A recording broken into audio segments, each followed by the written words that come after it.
iki blambangan antara Mataram kira yo lagu gayane Kaisan. Senajan to kira aku kawujudan wanita, nanging wanitane prajurit. Upama sak wanci-wanci ana musuh boleh taman kapuren kini, kueran aku kudu siap. Kudu waspada. Cendera. Kula kalian panjenengan menika sampun waspada, Ndara. Pancen wis tak jago. Tengendra krajane Sidomantara krajane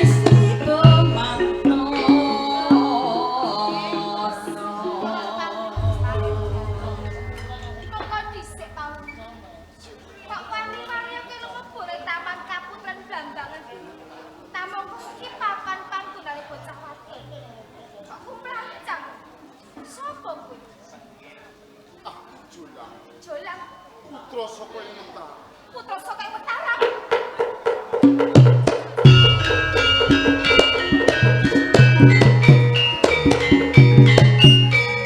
Sopo? Nganti kowe niga pusaka arep mateni kelawan aku. Wes setakon sopo sak tenane. Diwangi. Aku sedang minta. Sudah merah. Rancul. Kowe wis mangerteni dhewe. Yen blambangan antara Mataram iki musuh. Kok wani-wani iki lumebur taman kapuren blambangan iki. Padha wae kenyoroh kenyawa apa nek pengarepan kula, dina iki kudu mati saka tangan. Yen to kowe arep mateni karo aku ora bakal bunuh. Aku gelem kok pateni nanging aku tak kondo marang kowe sak. Potoro, Arep lho. Babakan apa? aku ora kaya Silpakarta. Pancen Mataram antaraning blambangan iki padha ayun-ayunan. Kuwi bener. Saben dina plantaraning lan bebasan peperangan durung ana kampung. Ning kabeh mau tekaku ana ing blambangan iki arep juru perdamaian. Aja nganti nganakake peperangan iki. Mergo akeh rondo sing tinggal mati lawan bojone saka peperangan. Akeh bocah sing padha tangisan ditinggal mati marang wong tuane kegawa peperangan. Kok upama kowe ditinggal mati marang wong tuamu, rasane atimu kepiye? Sedap. Kula sapa? Aja nganti ana peperangan gedhe kanggo nyirep. Gelemo kowe tak tunduk minangka dadi garwan. Aku dadi garwamu.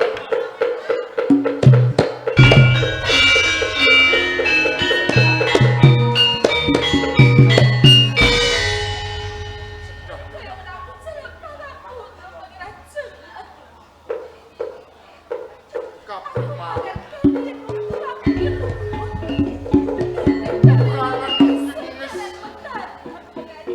peperangan iki kejem. Lamun kok terus-terusan kawula sing ora ngerti Indonesia melu dadi panggonan. Kula siap. Kepengin keprungun piwat-piwat. Kanggo nyirep peperangan. Gelem sira minangka dadi garwan ing menggone peperangan iki bakal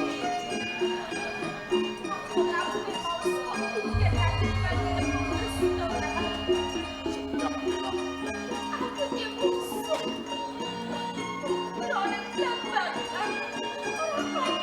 Aku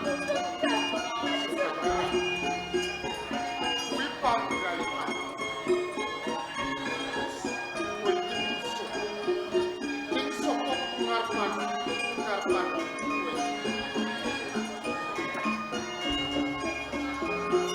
Yen pancen kabeh mau kowe gelem dadi karpan. Ora ana kekurangan.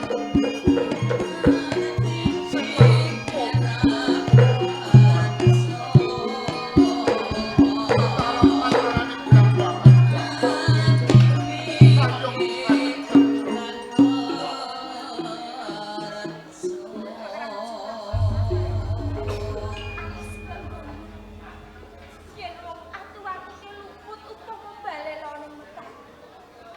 Gandeng aku uga luput. Dina iki aku pasrah bongkokan karo penganjone. Sing teges Aku sakit kok pungkukan. kowe sakut tak pundhut minangka dadi garwaku.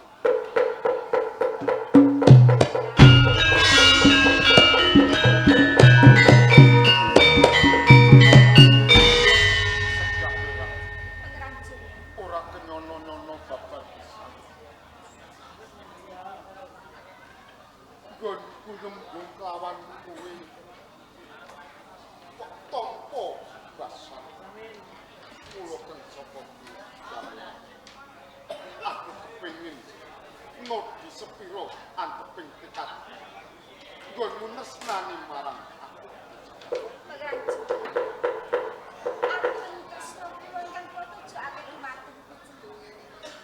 Upami kula boten badhe raos tresno dhateng Gusti. Boten badhe kula nampi tresnanipun panjenengan Penganjone. Kaya-kaya dadi akhir bokongan.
waktu lawan. Menika lan sedaya pangandikan jenengan.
Pengiran jolang saka ing darah.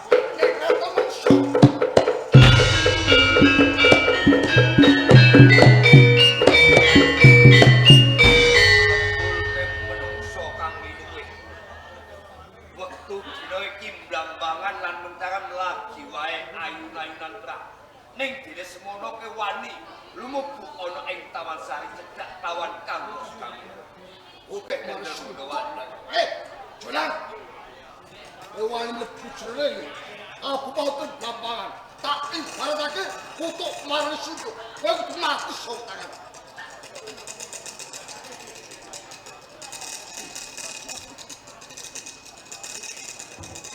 Jolang, Opo?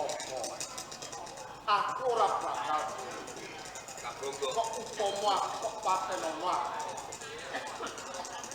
Oh, kabeh ah, mau suwe, Kagongo. Kagongo.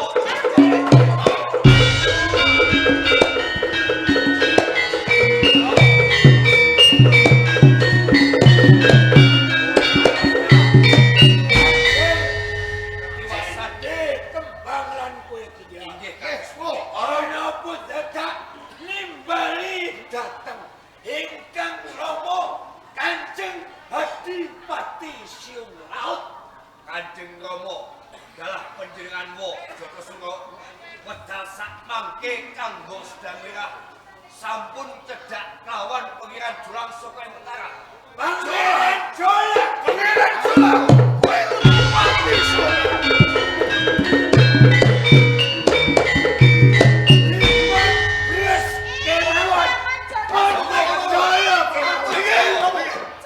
Julang menika pendane geni sak pelik mungguing rapat menawi boten enggal dipun blasta putranipun musuh Panembahan Mataram menika badhe ngombe dipun Monggo kamera. Lah kok mepalangi nggonku bal Merjapati kelawan Julang. Panjenengan badhe menjelakan pengajuan. Julang kuwi satru mungging cangklaan kudu mati saka tangan. Bener. Kula mangertosi menawi pangeran Jolang menika putra saking Metang. Anjing. Kangge kula tresna. Kowe tresno kelawan Julang. Kula tresna. Ora kena kowe duwe rasa tresno. Boten dados menapa pamit panjenengan boten mawalai sesambungan tresna kula lan pangeran Jolang. Apa? Menawi panjenengan badhe mejahi pangeran Jolang, sedaya lelampahan menika badhe cukel. Bakal cupet. Panjenengan Jarane wo. Panjenengan boten badhe mangertosi keringkihan-keringkihanipun wonten Metang. Pramila Rama langkung prayogipun pangeran Jolang dinten sakmenika dipun lebetaken wonten pakunjaran. Ini si papanaken ing pakunjaran. papanaken wonten ing pakunjaran Pakai cuma esuk ditombor dedek awan dipepe sore dikepruki supaya mati mergo Jolang kuwi putrane musuh Panembahan Senopati Wonosobo Jumbo nek mbok combor dedek-dedek Lentu Rama. lah kleru iki. Lah sing kudu iki. Campur dedek. Upami pangeran Jolang panjenengan campur dedek mangke mati. mati Kesalipun. Ken ketes. Apa mati? Ya aja. Nek kesel Ben mati rak ya cutel ora bakal weruh keringkihan. Yene sok dipakani yene wen dipakani wen sore dipakani Lah piye Menawi ijik, pangeran Jolang menika dipun paringi maem sekol pecel. Esok sego pecel. esok sego pecel Lah kok enak. Jualanipun, apa jualanipun es teh. kowe ya doyan Doyan, kowe ya doyan Jolang doyan. Pulang gitu. ape bro Ih, jenengan doyan terus pun Lah biasane jare Jolang kuwi ombenane colak-colak. niku yeyuk kok ora. yen awan yo Iya, dipun paringi maem sekol rawon. sego rawon Cik, ujuanipun. Ombenane apa? Ujuanipun es sprit. Lah setri, ya setri. napa pakanane napa Es setri Es ombenane. sop. Kanggo niku kowe ya kedarane doyan Pulang gitu. kowe ya doyan ape bro doyan Nek sore nduk, nek sore nduk. Yen soten Makanan enak kok ora kuliah. dipun paringi sekol gulai. Golek, golek sapi apa golek wedhus? Apa golek kecap? Mangke nek gulai wedhus lu direnggil. Darah tinggi. Ujuanipun. Ujuanipun susu. Susu. Susune sapa? Susu. Susune sapa? Susu nek kula. Susumu. Kowe ya dolan-dolan. Pulang gitu. Ape bro? Doyan iku lagi panganan lan ombenane. Lah turune. Turune ning kasur tingkat 15. Tingkat 15. Kasur beambon. Kasur busa. Kowe yo gelem mau papanes primbet tumpuk 15. Kowe ya Kowe sampe gelem. Aku yo gelap. Wah, gelem ae. Kabeh kok gelem. Rangke. Lho sewu rambok. Lho niki penjara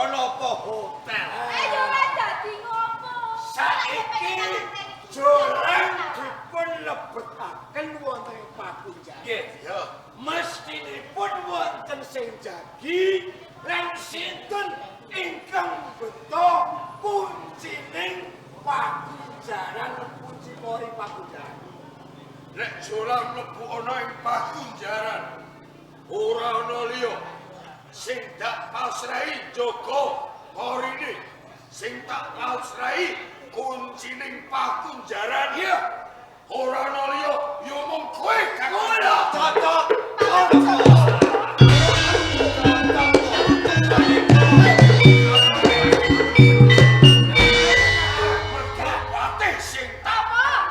Kenapa batin kula ki mawon penjelasan pasrah kunci Ampun. Tidak mau tidak kembang. boleh. Pangkatku saiki ana ing Kabupaten Blambangan iki loro. Siji Patih Jatasura, kaping pindhone tukang bawa kunci juru praga. Paktine pagunjaran aja nganti jebol. Dadi juru kunci. Kunci. Ono sagok nek pancen kaya ngono kono Cukup iki. Badhe kula lebetke wonten pagunjaran. Wis aku wae sumbangan kok kene Pak. Sampean Aku wae. Ayo.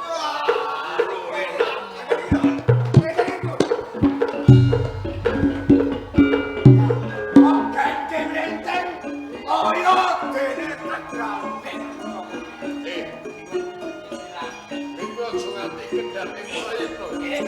Jolang kuwi musuh satru gencang. Yen nganti wae saka ing Kabupaten Blambangan.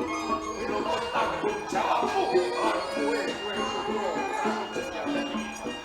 saiki kok jangan awak sawes kok pangestu.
Warna abang tondo isih kawan jenenge Gugum Asmara biyen gawe anakku aduk tresno tanpa bantalan tanpa kloso abote ketaman asmara gubuk gawe nyimpen wadi awewe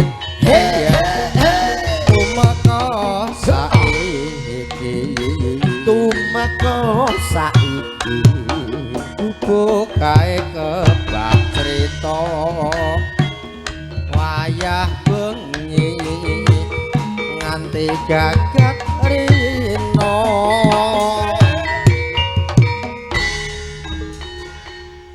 catatan sakroning ati datan luntur saya marati aku kowe dadi garwa marang golek ning gubuk asmara piye iki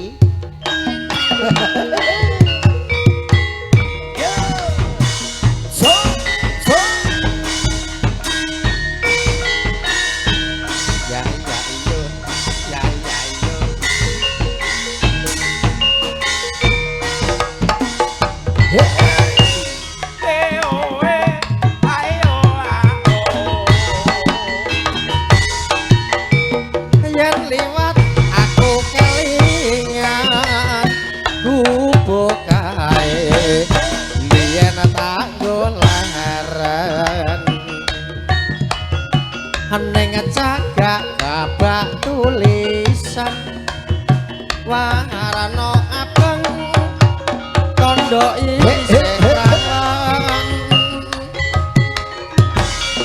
jenenge gubuk asmara piye ate tanggo andung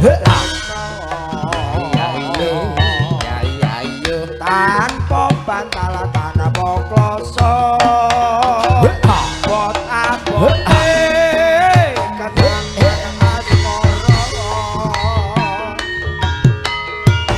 gubuk kae nyimpen wadi piye ora pegawe gubuk kae kebak crita tengah wengi nganti gagat rino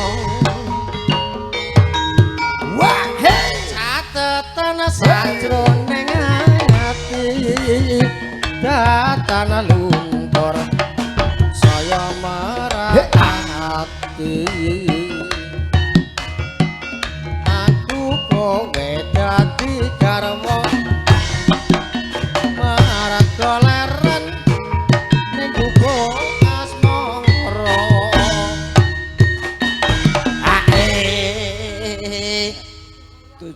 tujune aku uje diparingi seger waras lah piye Pak kene bab apa ya bab gamelan iki mau lah kene jane nek gending gubuk asmara iki ra ya sing bener ora nganggo gebrakan kaya ngene iki lho kabeh iki wis jaman iya betul lah mulane aku nek ora melu kok darane wong kebangeten ngene lho Mas nek melu ambek aku ngos-ngosan sebab apa kok digarap kasar kowe iki ben ora kanyeben ngono aku sore geran kok iya lho mong amu wong aku wani mblocet sore lele alah kementusem ngene lho Pak ngapa bener omongane Mas Buntung iya bener iku ngelingke to sampean wis sepuh biasane nuwun sewu wong ki nek wis sepuh dari pengalaman saya iki wis tumata Pak biasanya kena penyakit bilimo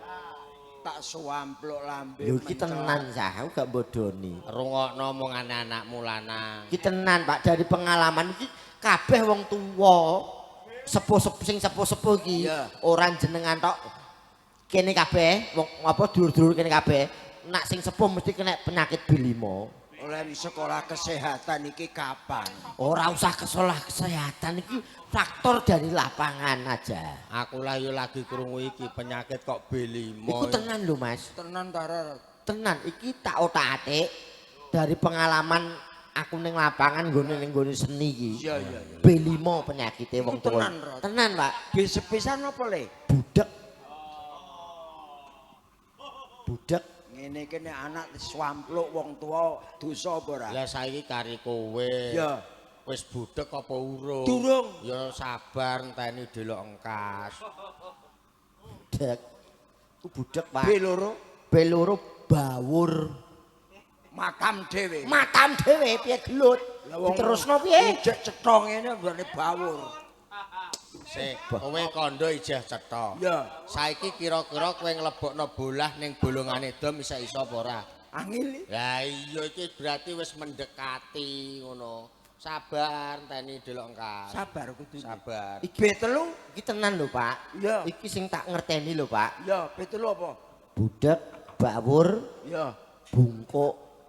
Ah, Rot, bapak mi cek kenceng ngene lho, Rot. Piye iki? Dicek kenceng cek sehat kok. Enteni wis go sabar enteni delok engkas kok. Sabar. Iya, bungkuk. Bungkuk. B4. Beser. Lah iki tak akoni.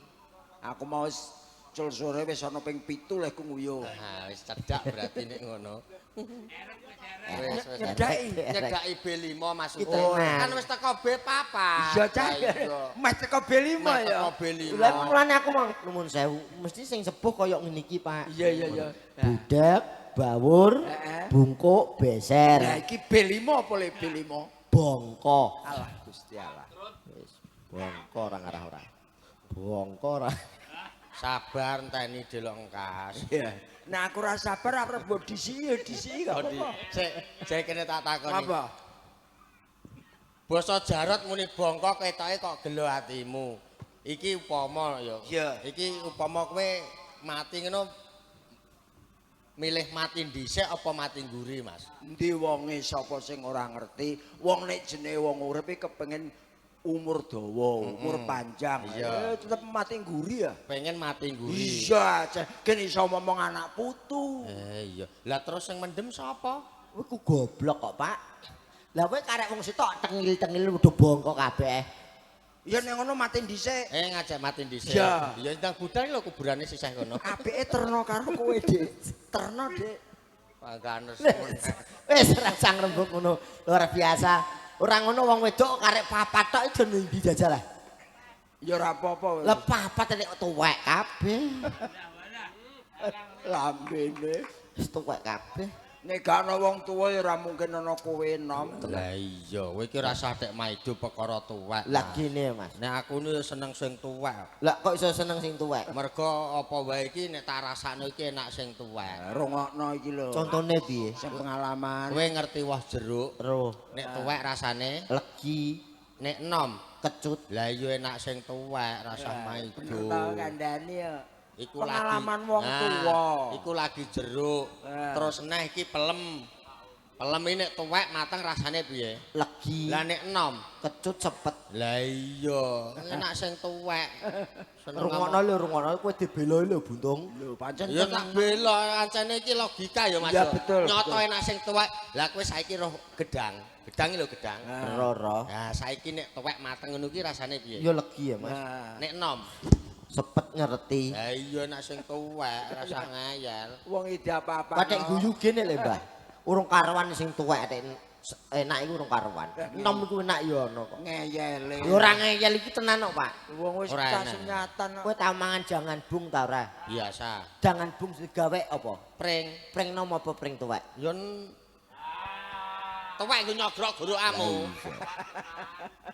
Wis tuwek dasteran kabeh. Lah mbok kon udo. Cangkemmu. Nuwun lho Bu, Bu nggih nggih Bu. Sing loro sikile dinyenekno Mas. Wis Ben aja diloroi. Ndeuni ya. Masa ndewni, Dik? Ndeuni sombe nek kene nanggap ketoprak aku ape linggih kursi karo selojor kok ngarep dhewe. Wis pokoke tak dongakno wae sing saya kersa mirsani ibu-ibu adalah bapak-bapak sing isih kersa mirsani Mas. Nggih. Wis muga-muga sedaya pinaringan panjang yuswa ingkang berkah. Amin. Tansah kebahagiaan rezeki sing barokah saka ngersa dalem Allah taala. Amin. Wis ra apa-apa, iki juragan kabeh. Iki rondo tas duwe bojo. Alah jare takokmu Rot. Rondo.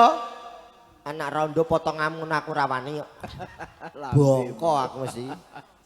Sebabnya apa? Kenek susu kadaluwarsa. Iya. Berarti susu sing tek yengen ya. Gak. Iki mau jane ketoprake mah lakone apa Mas? Lakone apa ketoprake? Masuk. Kowe gak ro lakon iki. Aku turu suwengi utah. Roro jonggrang. Roro jonggrang dasmu atos. Iki neh wong tuwek kocluk. Lakon iki apa mang? Jata Sura. Nah, Jata Sura sing dadi Amin Wijaya. Berarti iki lakon kreasi anyar ya, Mas? Lho iya to. Kreasi anyar. Yo anyar. Karena apa kreasi anyar ben diterima oleh audien. Biyen aku tau ndelok lakon iki gak rame ngene iki mang rame. Niki rame to. Iya ana tambane wong gelut barang kok. Wah ramene. Aku turu ngantek jumbul. Ramene ra karuan. Dul. Ora ono iku ora ono. Iku mah gak tunggale ketoprak. Dudu. Rumahsaku dak tunggale ketoprak nang dikreasi anyar. Mulane kuwi awan mau rung ndongake. Matur nuwun Bapak Panitia, dulur-dulur Karang Sekar. Wis mugi-mugi sak bubare anake adicara sedekah bumi, sedekah bumi.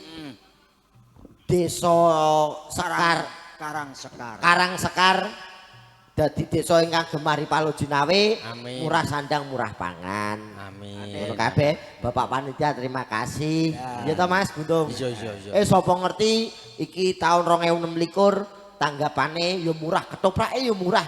Apik, Mas. Temurane tetep murah. Lah iya, toprake Pak Pandi saka Tempuran ya apik, regane murah.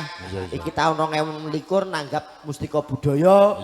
Muga-muga somben ingkang renoke penggalih dulur-dulur kene tahun 2017 nanggap meneh toprak Tempuran Desa. Cocok. Waduh seneng atimu. Lah wong ditanggap neh awak dhewe kan kecipratan rezeki. Iya. Ya tetep seneng ah. Iya seneng iki aku karo Jarot iki oleh seneng. Nek kowe iki jane gak pantes seneng kok Mas. Lah sebabnya apa padha menusane nek gak pantes seneng. Lho tahun 2017 lho Mas. Iya jesuwe ya. Lah iya kowe nek ijah urip kok. Iya.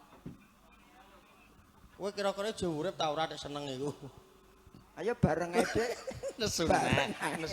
Lho ngene lho Mas tegese iki mati sifatmu sing ala, mergo kowe iki wis tuwa, muga kena kanggo contoh sing nom-nom. Iya muga-muga iya. Tanggapane luar biasa, kompak selalu buat dulur-dulur Karang Sekar. Wis pengajian dangdutan dik wingi Tayuban saiki ketoprak. Jos to. Wis muga-muga semoga di tahun depan lebih meriah lagi. Amin.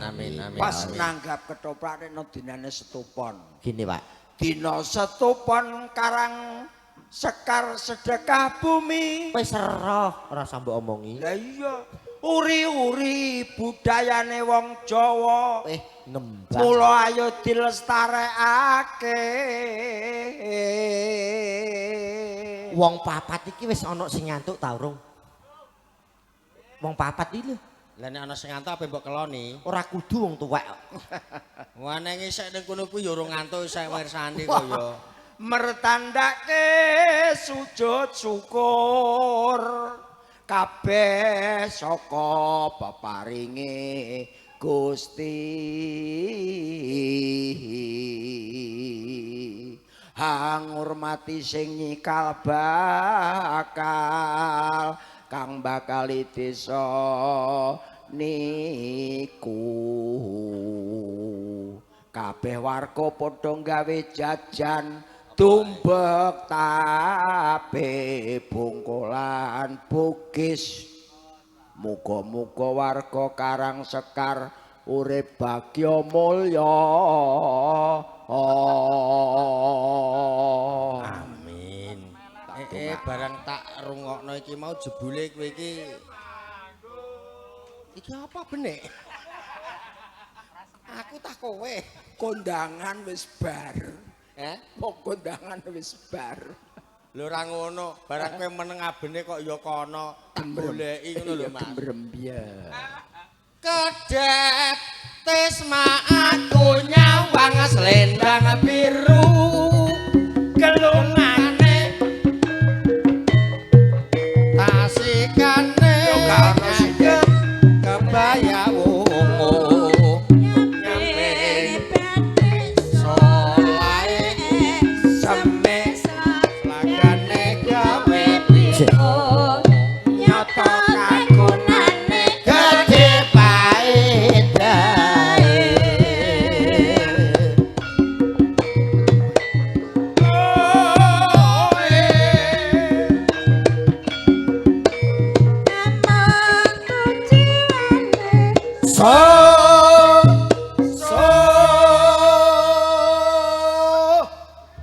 Idep-idep silaturahmi yo golek rezeki ngono tak Pak ya. Silaturahmi golek rezeki karo dulur-dulur Karang Sekar. Karang Sekar. Anyelai Asoy. janji selendang biru hamung ngenai hati Nora tekan batin setiamu Selendang biru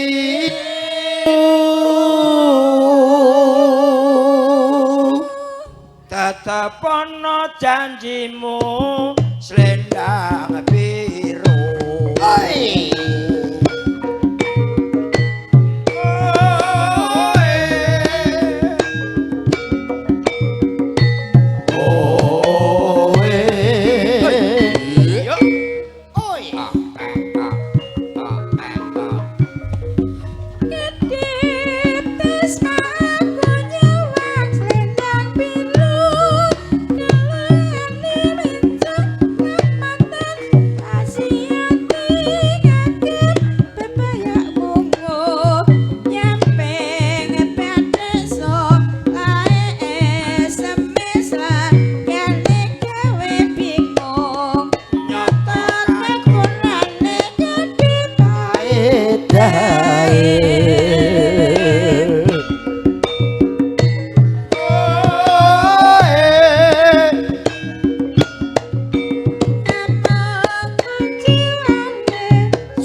Monggo Dik. Nggih. Jarot. Oke Mas Buntung. Hanyelai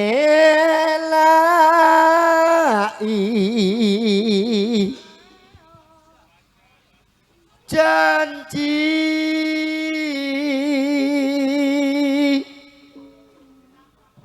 selendang biru amung ngenai ati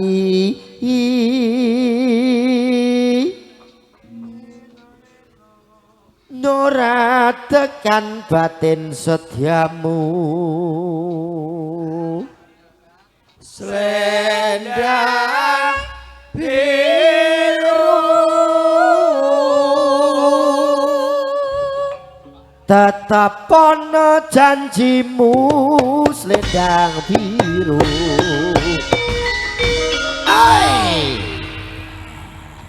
Ini iki lho. Apa? Aku paling seneng Mas ini. Ngapa? Wis kaya ngene iki mau contone ungkrah-ungkrah gendeng-gendeng kawak kaya dening selendang biru rak ya to. Iya. Ngene iki sangsaya gayeng Mas. Ketok budayane. Ya bener. Rak ya to. Upama dinikmatilah iki ning ati ya ayem. Beda nek gong atom iki. Gong atom iki gong apa? Sing dipenyeti lho. Orjen. Ya apa gak gong atom. Wis muga-muga sak paket Mustika Budaya Delta Audio tahun ngarep ditimbali neh yo Delta Audio. Lah itu. Amin ya. Iki rombongane yo ngene iki wae. Murah lho Mas, cobake iki murah lho tenan lho. Murah-murah piye? Tenan sumpah. Paling ora jeno selawe punjul. Gak, kowe goblok. Kok goblok iki? Murahe pira kuwi? Tanggapno gedang setundun nek kena nanggep toprak iki kok. Yo tenan. Omongam sing apik le. Gini leh, Pak. Iki kono tak tewabok. Alah wis tuwek kadepe napuk aku lho. Kowe mau ora krungu siaran tah piye? Piye? Piye? Ketoprak iki 28. Lho, iki luar biasa lho. Kok trimo mbok dolno gedang setundun yo ora cukup omonganmu. Anggotane 80. Alah rasa banter-banter pedhot totem kok. Iki 7 RT untuk 100 juta aku percaya. Nah iki alah gampang nak ketoprake Pak Pandi. Gampang masa gedang setundun rot. Iya. Carane piye nek ngedom? Kowe iki ngerti dhewe. Piye? Gedang raja. Heeh. Iki paling larang-larange nek gedange apik iki muk mayokno 350. Iya. Kok apa meneh iku kok mbok nanggap kethok cukup apa piye omonganmu? Tuwek-tuwek goblok. Lho kok goblok iki terus piye? Tinggo cara. Carane piye? Didol sak tegale goblok. Lah wong ape nanggap ketoprak ngajak melarat. Lah nek mbok atur ngono ya ora trimo gedang setundun ah. Lah piye? Lah mbok dolno katoke bojomu ae ya cukup kok. Masa iya? Ora usah melok-melok tak tapuk we. Sik ngenyek we. Lho ora kok Atik di delok katoke bojoku lho. Iya sane ora percaya dolno katoke bojomu nggo nanggap ketoprak wis. Aku nukono bojoku iki pelarang iki 450. Iku berarti sing adol ya goblok. Carane? Ya dol sak isine. Lho iki ak begenggek. Asu yo. Lah kowe ya mangkel ngomong, lha apa gedang kok sak tegale? Paribasane lho Mas. Wis ati neh, angger do geger kok tak tinggal medun tenan. Ora usah. Nah, Ora aku usah. kudu medun ae. Ngene lho, ngene lho. Yo ngene le, Pak. Lah iya. Yo awak dhewe yo paring apa iki donga, yo paring hiburan. Sak mampune awak dhewe. Iya. Tuambene. Yo Nyantai. Lagi jam 2 nyantai. Pokoke bengi iki ketokno gending Jawa tok. Lho iya, Mas. Tak gaweke sing sigrak, Mas. Ya. Ben rada keringetan. Heeh. Ridu mawur.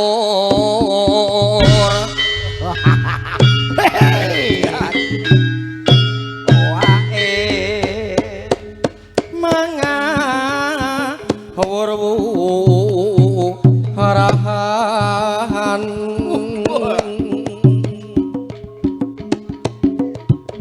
tengarane ngajure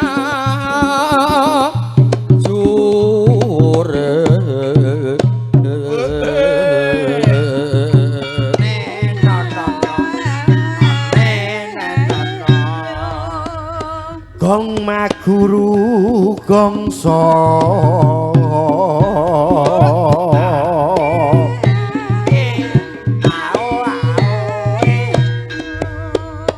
dekat dobu tulo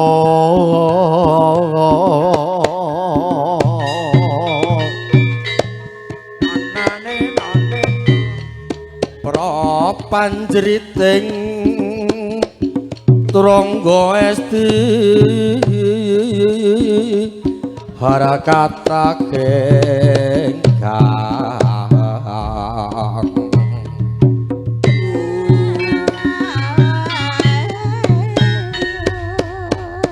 brojol layu sambe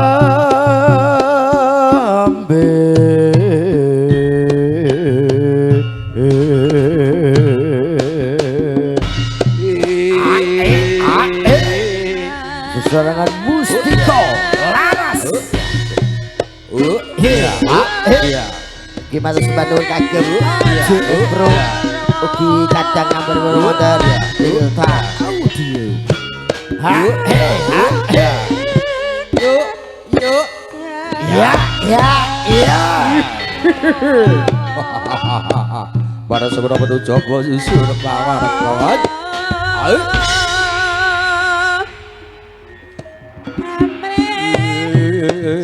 Monggo.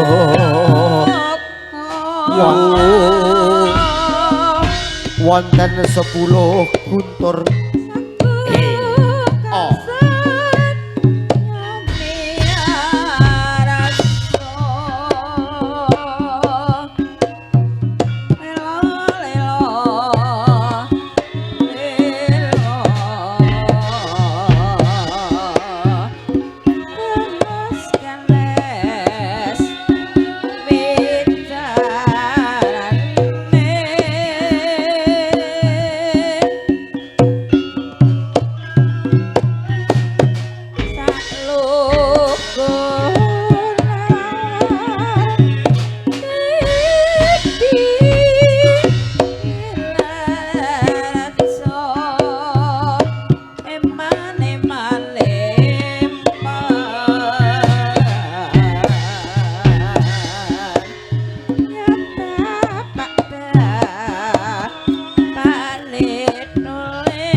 satriya ing yati pahati gagah tur dhuwur sarata gegirisi godhegnya simbar jojo hidup mangulan cakra lamun ngendika gereng-gereng pindho guntur ning mangasanda dadi tetunggule kadang Pandhawa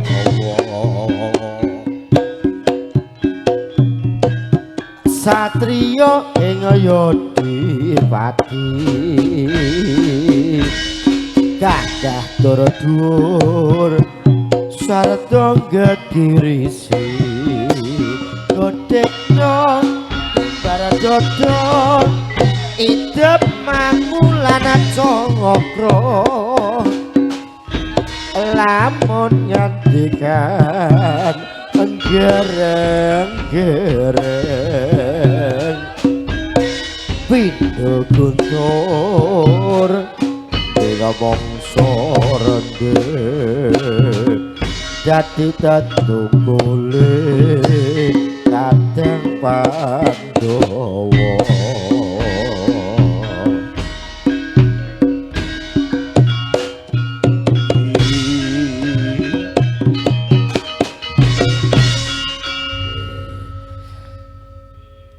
ngene iki Mas Topak Bluro ya gonge slendro. Biasane kan ning kene ciri khas Bluro iki. Nggih, nak ketoke ning kupinge dur-dur kene biasane kan kong pelok. Lho tenan lho. Slendro karo pelok kan padha to. Ora padha to, Pak? Ora padha. Lah iya. Ora padha. Mulane kuwi. Olehno slendro mbok kae pelok ya pilek. Ya ngene iki ciri khase Toprak Bluro. Iya ya, wis ndek ciri khas dhewe. Betul, Mas.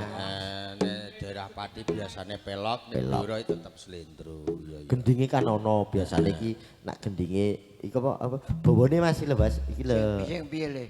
Sinom kan ono loro to, sinom Parijoto karo sinom slendro. Mau loro, ana sinom slendro, sinom apa? Loroe rumangsaku tiwas leku ngrungokno Mas kemarin. Kowe aja sini aku lho, Rat. Sinom iki akeh. Sinom Parijoto, Parisempat, Parinampat, piye? Bentong ndi karo ki? Padha koplake. Nek jenenge sinom iki siji, sinom Nyamat, sinom Parijoto, sinom Weni Kenya, sinom Grog-grog Asem. Wah. Edan kowe apik, Pak. Edan pentunge kowe. Sinom Weni Kenya. Ya. Sinom Weni Kenya iki karo sinom Wenine Toke apik endi? Apik bojone Toke. Iku ipene alip. Sinom Weni Kenya iki ning Ngayogyakarta, tembunge sinom Weni Kenya. Ning Bluro Grog-grog Asem. Grog-grog Asem rungokno kupingem. Sing kulino dinggo Bandung. Tinggo Bandung iku apa? Roh aku. Grog-grog Asem. Iya. Iku ngono. Sesuk ae. Neng aku kabeh sinem sak senengi siji tok, Mas. apa, Dek? Ora menangi jaman edan, tapi nggo somben ae aja saiki. Nek menawa ditanggapne dinggo ya. Iya nek menawa ijazah sedeng, Mas. Heeh. Dinggo. Ya wis ngene, Mas. Piye? Ya wis. Alah Dek ngene padine pengen ngajak mlebu. Ora, ngene lho, Pak. Wis syarat aja mlebu ae. Ngene tembung kaleme ngene. Piye? Wis bar dibayar lunas lah iya le. Iya. Wis bar dibayar lunas. Wis lunas ora tanpa utang-utangan. Iya. Lu snack ya wis entuk kabeh. Karo dene wis jam 3 ya. Lah nganti bongko iki ya jam 3 le, Pak mung gambar ya kocluk wong tuwek. Wis ngene wae. Piye?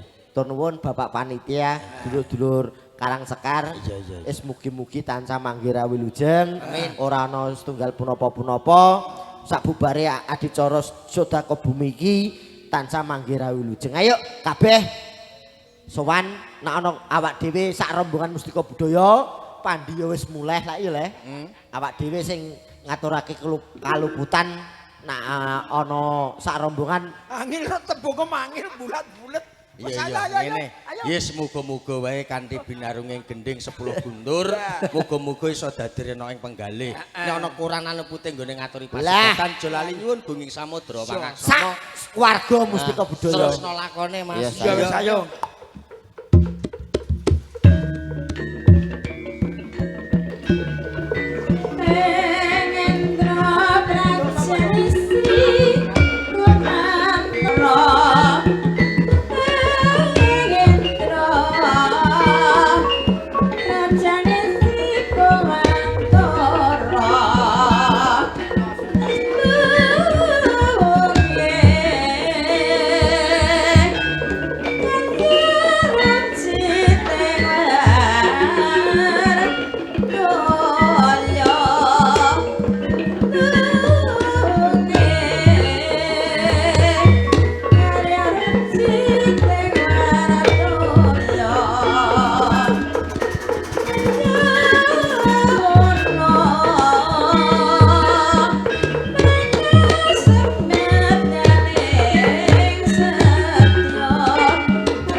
Amangka sing jaga kawilujengané pagunjaran kuwi ra pun paman godho.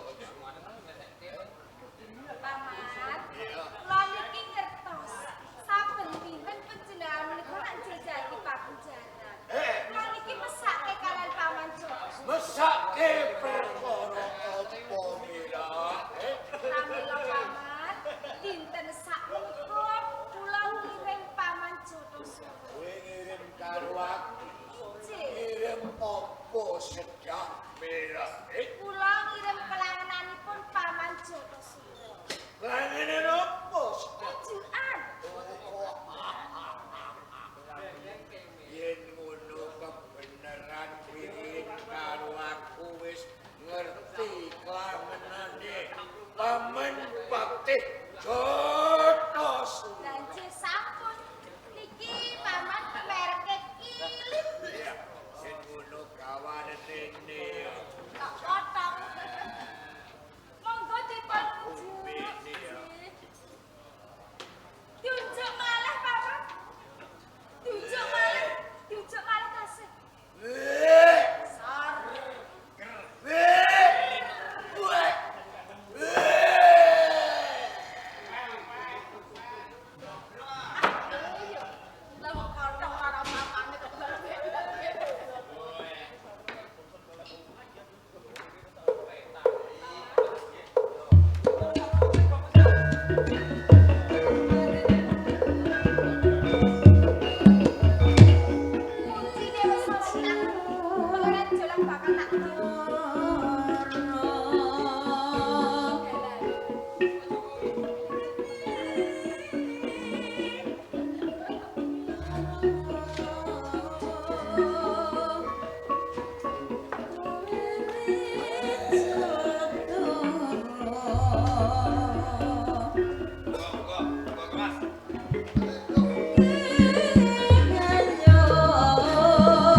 Nyuwun kuncine karo paman Jotosuwa. Kaya ngono. Ya iso.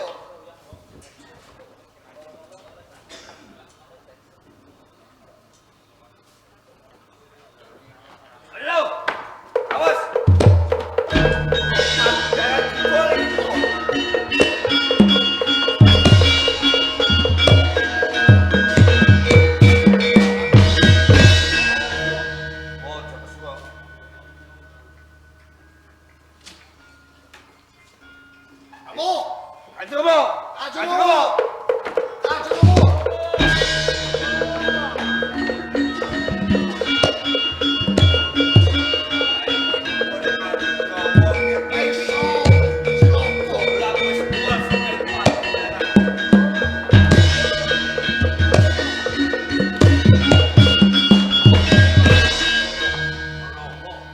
komo.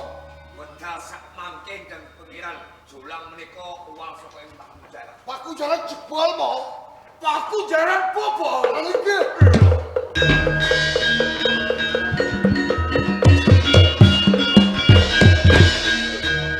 Jugaraki. Pantan. Jono-jono. Jono-jono. Oh, Jono-jono.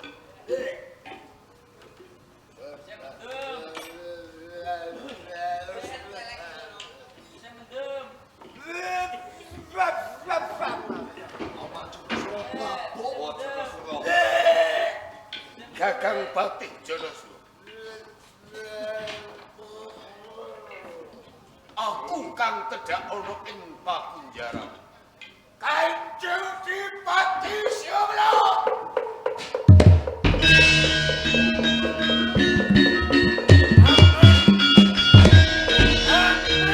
Pakunjaran wonten ing Kabupaten Blambangan Kanjeng. Piye? Kepiye? Pakunjaran Kabupaten Pakunjaran kabar pisan jolang isih tak tumandhokake wonten ing Pakunjaran. Ngertenono Janasura mapan iki dina Pakunjaran bobol. Ya. Pakunjaran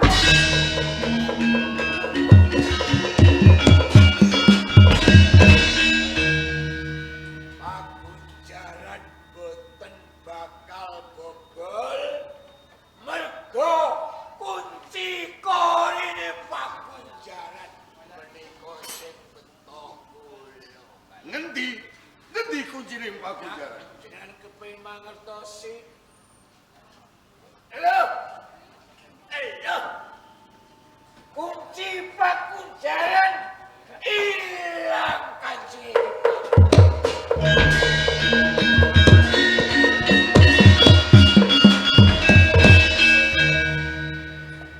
Sak menika kados pundi? Wajana telah penjenengan Kanjeng. Nek pancen kaya ngono, Dung Titika lenggani ki aku bakal netepake. Sanembara, sapa kang bisa mbalekake putriku? Sapa kang ngerti sing bobol Pakunjaran Kabupaten Blambangan? Sing balekake putraku besok tak jodohake. Kula ingkang sabda, kula sabda.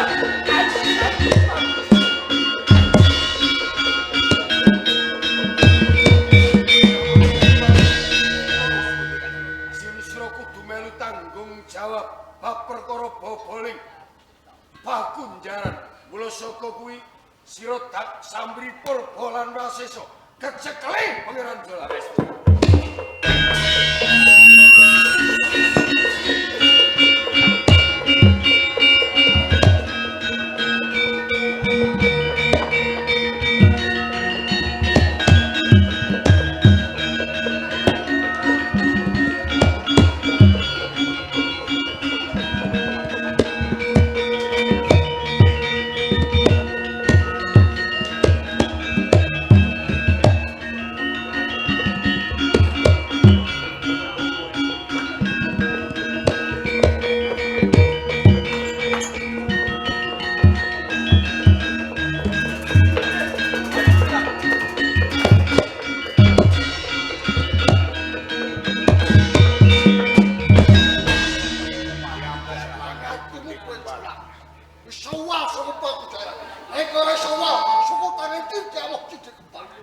Yen aku bonggo, parampun papan.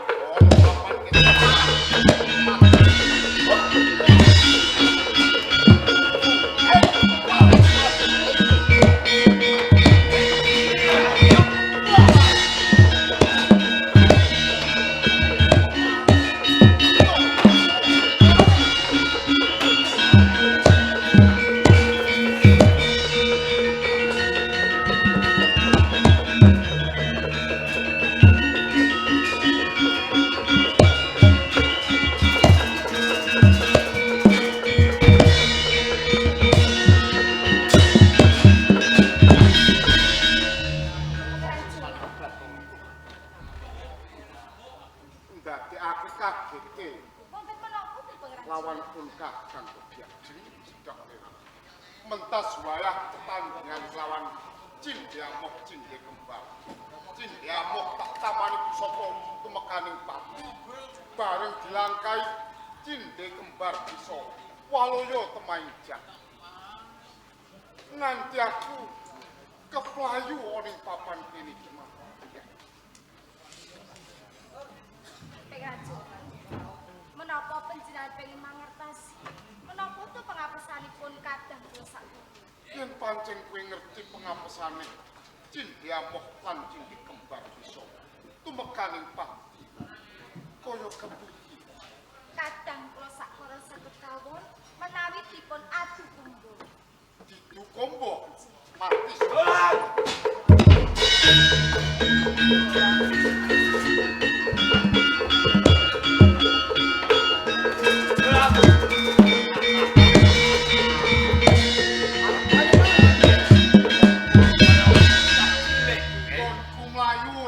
Aku kalah karo kasunyatane kowe ninggalake peperangan urung rampung nggonmu tetandingan kelawan aku golek papan kang jembar kang nemtokake aku kaya ngono kungas ayo lakon mati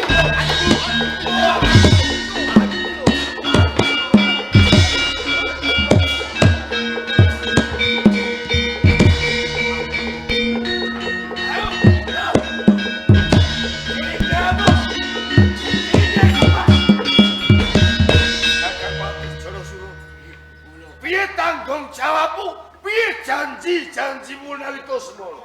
Jare kuwi bisa.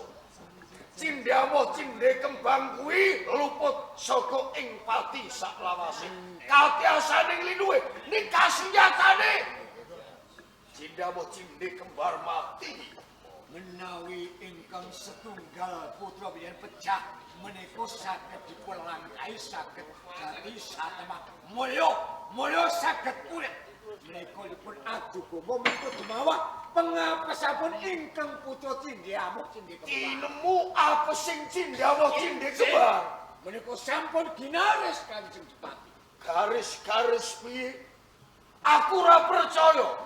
Lek ngono kabeh mau kowe kang anjalari nganti putra-putraku temekaning pati Jatasura. Ora ana liya mungsuhmu ya mung aku Bupati Blambangan. Aduh, ana pati. Oh,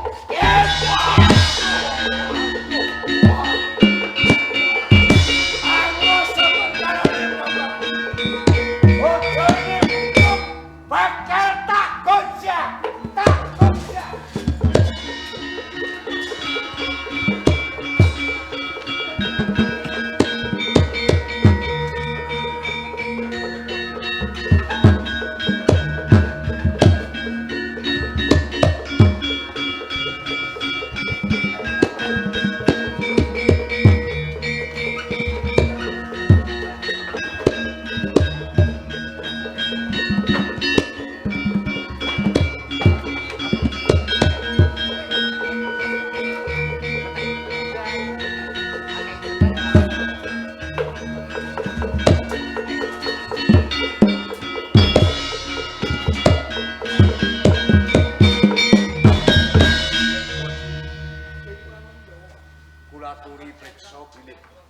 Sakmenika Sedang Merah sampun mbabaraken Ponang Jabang.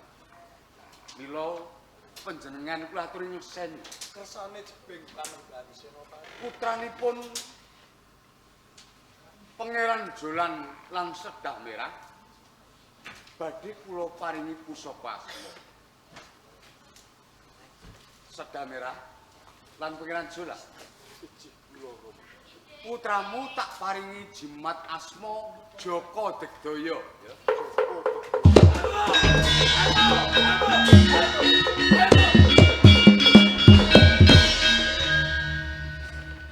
Kowe Jatasura Panembahan Senopati. apa karepmu kowe barang ngamuk ing Praja Mataram? Aku njaluk baine Sedang Merah ana ing Kabupaten Blambangan.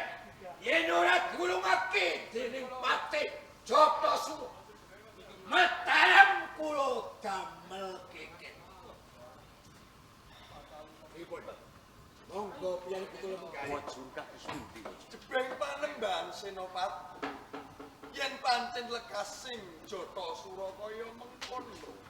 Becik purba marang Putra Jolang.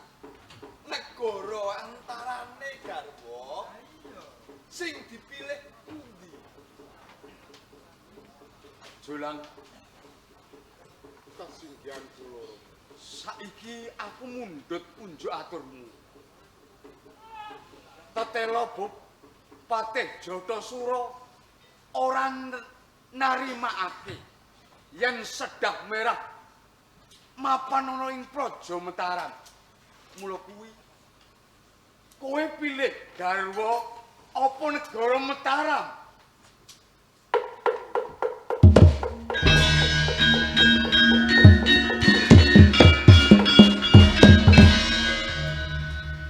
Yen Kanjeng Rama bebet timbang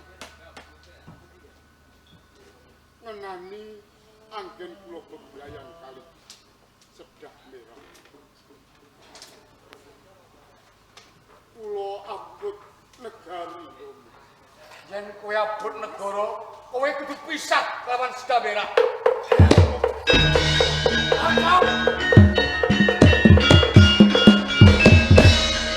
Jatasura kula nggih kaya ngono pratilane Pangeran Jolang. Saiki gawanen Sedah Merah saka kene. Kula mboten kekesa wangsul wonten ing Kabupaten Blambangan menawi Sedah Merah kekantilan dhateng Bonang Jambang. Nalika semana nilalaken wonten Blambangan menika prawan wangsul wonten ing Blambangan kedah prawan boten betra Bonang Jambang. Apa kowe tega punang Jabang sing isih mbutuhake banyu susu? Menika kantun kiyen lan Sedah Merah napa wajur mertani. Nak Mataram kepengin tentrem, mari kedah Sedah Merah wangsul wujud prawan. Jebeng panembahan Senopati Wajur. Yen kersaning Jatasura mengkono ora sasmelan. Si buyutku Jaka Digdaya yen pancen ana lilah dalem lan lilane putu Pangeran Jolang sawentara tak golo wentahe luwih dhisik ya. Sedah Merah nilake ya anakku. Menawi sedaya menika Ayo. Pamito karo Pangeran Jolang. Ya Jeng Sedah Merah.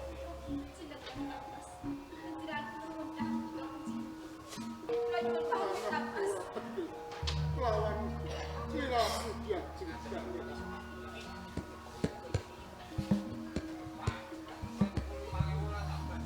Wis apa durung Sedah Merah? Ayo, ayo, bali, ayo, bali.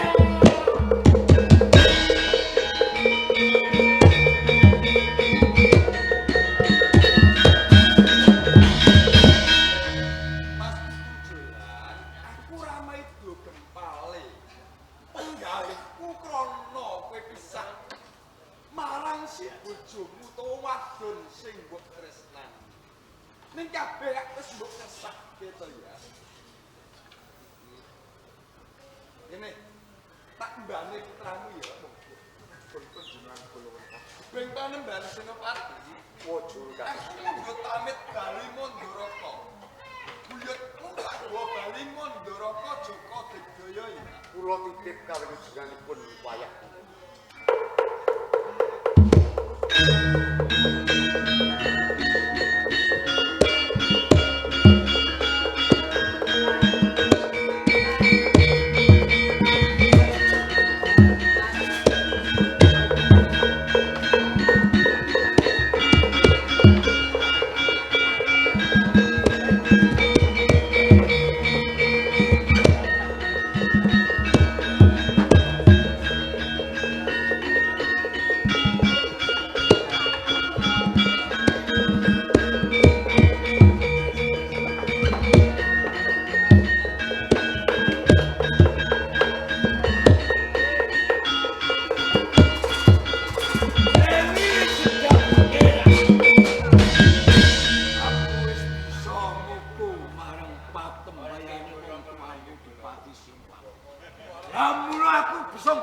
Wali.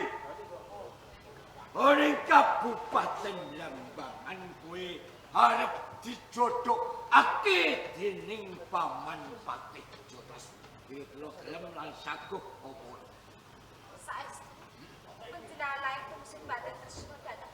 Iya. Cek Paman Jotos. Kepiye? Boten dados mombok. Kula badhe nampi katresnan panjenengan nanging ing kula sampun tumangane bakti Paman.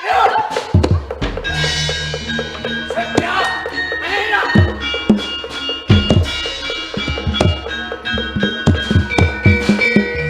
Kowe mati ora apa-apa.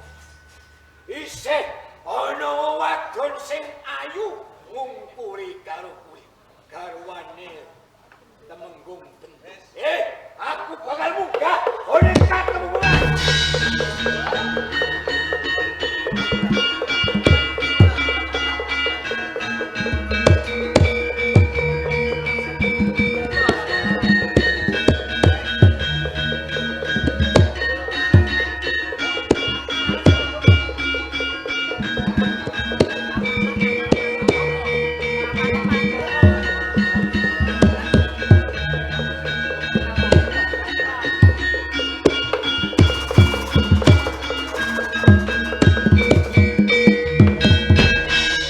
Bapak panjenengan Gusti Patih Ora Jotos. pangkring karuku. Nggih. Arep tumuju ning dalem Katemenggungan jebulane. Kowe wis metu ning dalem Katemenggungan Tumandha ana ing madyaning awas. Inggih lah kok panjenengan menika mrepeki anggen kula badhe mlampah panjenengan badhe tindak. Yen ngono tiwas kebeneran mergo garwamu Gendung wis setya tuhu karo aku. Saiki aku dadi Adipati ing Kabupaten Lambangan. Yen dina iki sak leker gendonge kalebu kowe masa bolong dipasake Patih Jotos. Boten. Kula boten pitados karep ngendika panjenengan Kowe Gusti gelem Patih. tak pundhut baro minangka dadi garwa pames mari ning Lambangan. Boten saged. Piye? Boten saged. Boten saged.